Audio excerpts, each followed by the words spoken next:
guys, how concerned are you about what you've seen from Gabe Jacas so far through the 3 games and, you know, all of the practices and everything that you've seen since he did officially join the team? I'll just say that I'm not as worried about Jacas as I am in the room as a whole, right? Because what he is a second round pick who, for one reason or another, got a late start to his NFL career, right? And so him having to get thrust into this position isn't necessarily his fault as much as it is the health of the rest of the room and the roster around it. And so maybe the offseason that he went through was his fault and the injury concerns and what have you. But at the end of the day, in a room that would, in a room that doesn't, I'll be right back. No, you're fine. He's gone. I'll host the show for the rest of the time. We'll get Greg on and do the whole thing. See you, John. No. But Jacas in a room that was, I guess, for lack of a better term, prepped around him with a player in Harold Landry who isn't what looks like on the outs right now. Or if they got, I know Draymond Jones was signed, but they don't have anything else around him. So what he's being asked to do is more than what he should be doing right now. And I think that's kind of where the line is. And I understand some of maybe his fault, some of the, I guess some of what he's had to do. I don't know. He's in a tough spot right now. And I don't think it's all his fault. You're right. I just want to reframe it before Taylor jumps in, because it's not that he doesn't deserve some grace being a rookie, being thrust into the spot, and that it's automatically like, okay, I don't like what I'm seeing now, so he's going to be bad. We're not doing that. We're not playing that game. We're not declaring him a bust. But based on how badly they need this, the fact that they traded up, the fact that they were really, really, really bullish on this guy, it would be much better if you were seeing something else, and you're not. And it goes into everything. It goes into what Mike Vrabel said last week about depth. It goes into, releasing the last member of the 2024 draft class earlier this preseason who wasn't named Drake May. It goes into, you can't have missed these picks too, because you're just right now not getting enough. You cannot build this thing around Drake May if you keep whiffing on drafts. So this can't be a miss. So that's why there's concern. Not that people have determined that he's a miss. He just can't be. You need guys who you are drafting in the first 2 days of the draft to be able to come in and show that they can play at an impact level if you're going to be able to develop any sort of depth on this team after all of the empty drafts that they had in the late years of Belichick. And I don't doubt that Gabe Jacas can do that. We've seen him in person. The guy's a physical specimen. I think you still do see the power. And I think you're able to see, especially on special teams, like there is a level of contribution that I think he's still going to be able to make early on. But I think the reality is this is maybe a player where time on task is going to be important. Where, like, if he is falling for these zone reads, maybe he just needs to play enough professional football where he can make these mistakes. And look, it's a repeat mistake, and you don't want to make those. So, like, I got no excuses there. But I do think it's just going to take him a while. And it sucks that he did miss the spring because it's just going to take even longer. But, like, I'm not worried about him long term because I do think that what we expect of him has flashed at times. But to me, it just looks like he's thinking a lot. And when he's not thinking, he's making mistakes at full speed. And, like, the effort's still there. What Mike Smith said about him, like, I think those things translate. He plays a lot of effort, the motor, and, like, he's going to be great because he's going to put the work in. Like, I believe all of that.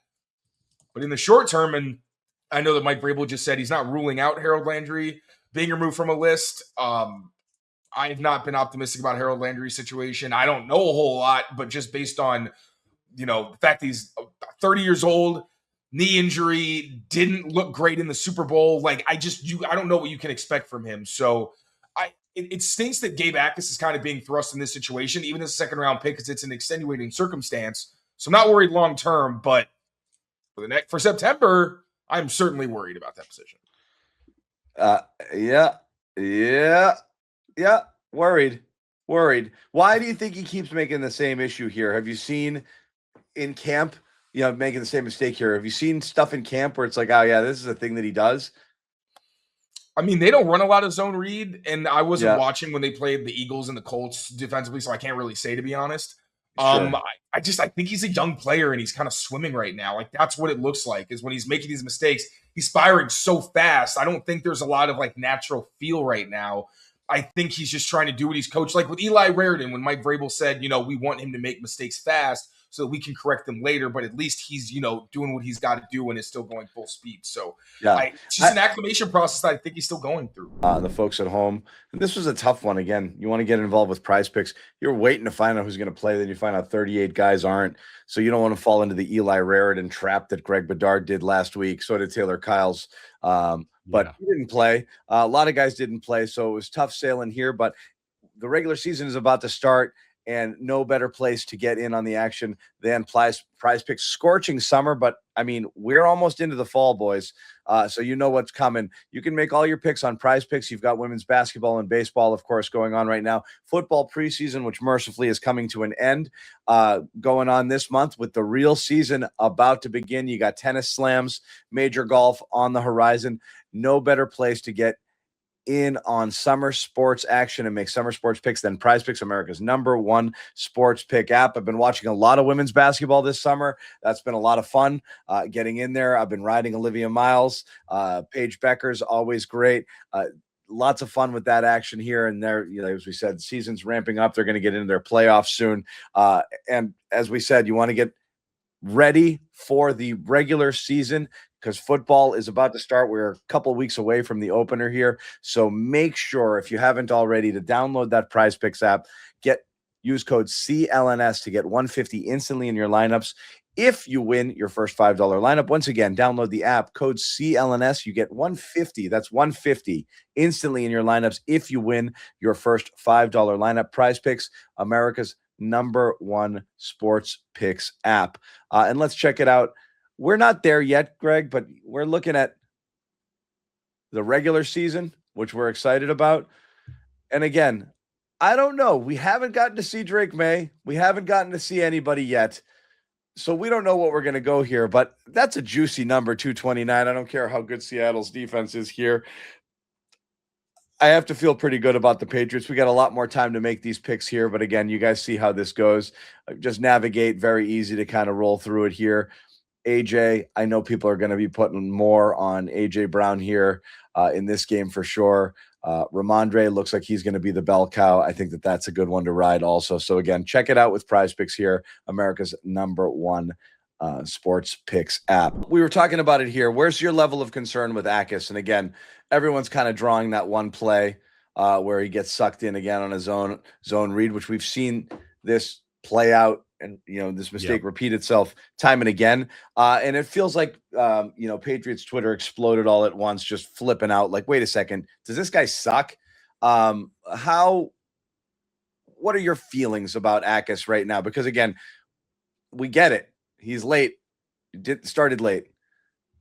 Give him a little bit of time. I mentioned those guys. You give him some grace. Is he past that period? Do you want to start seeing something more, especially if he's out there against backups?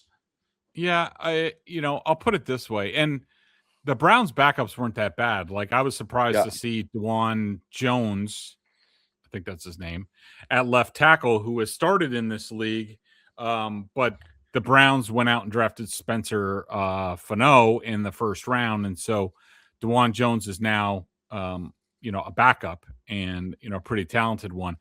As far as Gabe Jacas goes, it was a rough opener. I thought he got better last game. Yes, some of his pressures came unblocked, which is great. But I think the physical skills that he shows, the speed, the violence, the strength, man, there's really something there. And I just think it just depends on and his when he's had to go one-on-one with somebody in a pass rush, it hasn't been great. Like the guy is very unrefined. He doesn't have a whole lot of moves.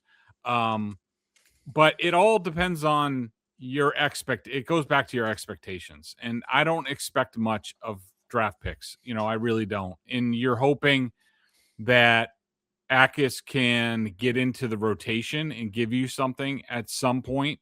Vrabel was asked tonight about Harold Landry and Schooler, and he basically left it open that they could come off pup and be activated. I think that's going to be a really tough call, because if they aren't, then they're on the shelf for, I think, at least the first 4 games.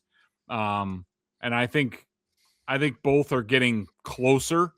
But back to Jacas, you're really hoping, you remember Josh Uche. I mean, he didn't do much as a rookie, and he was drafted, Jacas was drafted a little bit higher, but the same sort of expectations. And, really you're just hoping he becomes a rotational guy, a situational pass rusher.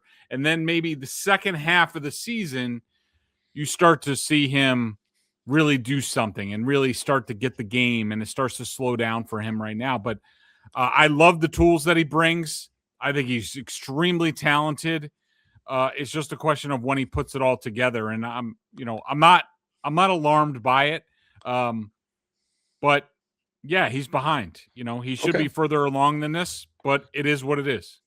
Make sure to subscribe to Patriots Newsfeed on CLNS for all of our behind-the-scenes clips, bloopers, and much more very entertaining content.